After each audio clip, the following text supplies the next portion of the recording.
जय श्री राधा रानी सरकार की, जय श्री कृष्ण भगवान की, जय श्री राधा अष्टमी व्रत महोत्सव की।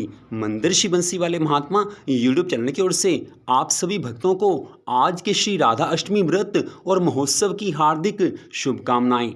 श्री राधा अष्टमी का व्रत सुबह से आरंभ हो चुका है और दोपहर 12 बजे तक श्री राधा अष्टमी का व्रत रहेगा। दोपहर 12 बजे श्री राधा रानी सरकार जी का पूजन किया जाता है। उसके बाद श्री राधा रानी जी को भोग लगाकर उसके पश्चात फल का प्रसाद खाकर व्रत को खोला जाता है। तो श्री राधा अष्टमी के संबंध में बड़ी सुंदर छोटी सी 2 कथाएं हम आपको यहाँ पर सुना रहे हैं। श्री राधा रानी जी की महिमा के संबंध में एक बार की बात है, भगवान शिव शंकर भोलेनाथ जी महाराज से माता पार्वती जी ने पूछा।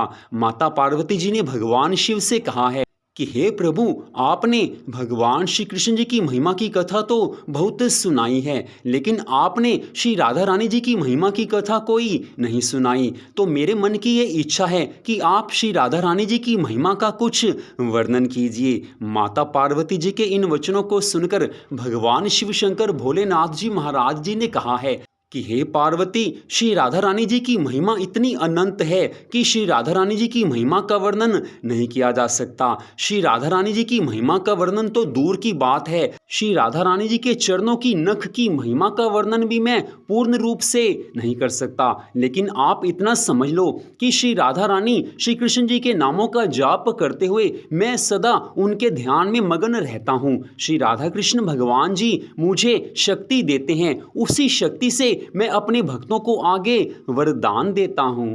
तो यहाँ पर भगवान शिव शंकर भोलेनाथ जी महाराज जी ने माता पार्वती जी से स्पष्ट कहा है कि श्री राधा रानी जी की महिमा का वर्णन करने में वो समर्थ नहीं है। उनके चरणों के नाखून की महिमा का वर्णन भी वो पूरी तरह से नहीं कर सकते।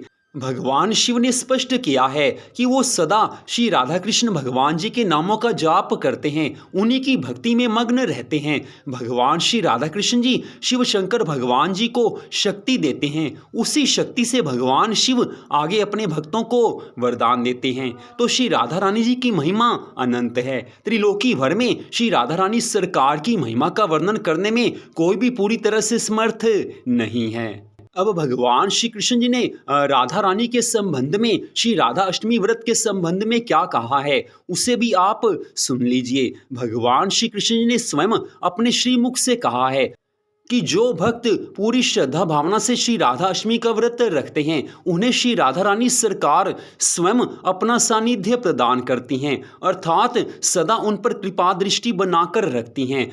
अपने ऐसे भक्तों की श्री राधा रानी सदा रक्षा करती हैं। और भगवान श्री कृष्ण जी ने आगे स्पष्ट किया है कि जो भक्त श्री राधा रानी जी के इस व्रत को रखते हैं, श्री राधाष्टमी के इस व्रत को रखते हैं, भगवान श्री कृष्ण जी सदा उनकी रक्षा करते हैं, सदा अपने उन भक्तों पर कृपा दृष्टि बनाकर रखते हैं। और भगवान श्री कृष्ण जी ने स्पष्ट किया है कि जो भक्त राधा नाम का उच्चारण करते हैं, श्री राधा रानी जी के नामों का जाप करते हैं, भगवान सदा उन पर कृपा बनाकर रखते हैं।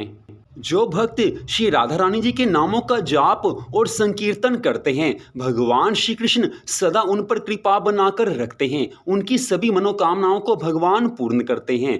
श्री राधा अष्टमी के आज के इस पावन समय में अपने मन को श्री राधा रानी जी के चरणों में लगाकर सदा के लिए उनके ध्यान में लग जाना चाहिए। किशोरी जी की भगवान श्री कृष्ण जी की सच्ची श्रद्धा भावना से भक्ति करनी चाहिए। भगवान की कृपा से संसार के सभी सुख मनुष्य को मिल जाते हैं। तो आज से ही पूरी श्रद्धा भावना से श्री राधा रानी सरकार की भक्ति को करना आरंभ कीजिए। अपने मन को धीरे धीरे भगवान के चरणों में और लगाने का प्रयास कीजिए।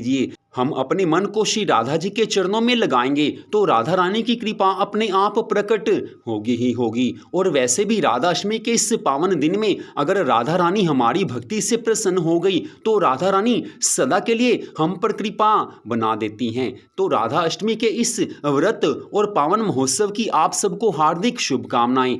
आप सब पर और आपके प्यारे परिवार पर श्री राधा रानी सरकार की अनंत कृपा, भगवान श्री कृष्ण जी की अनंत कृपा सदा सदा के लिए बनी रहे। इसी मंगल कामना के साथ जय श्री राधा रानी सरकार की, जय श्री कृष्ण भगवान की, जय श्री राधा अष्टमी व्रत और महोत्सव की। जय जय श्री राधे जय जय श्री राधे, जय जय श्री राधे श्याम।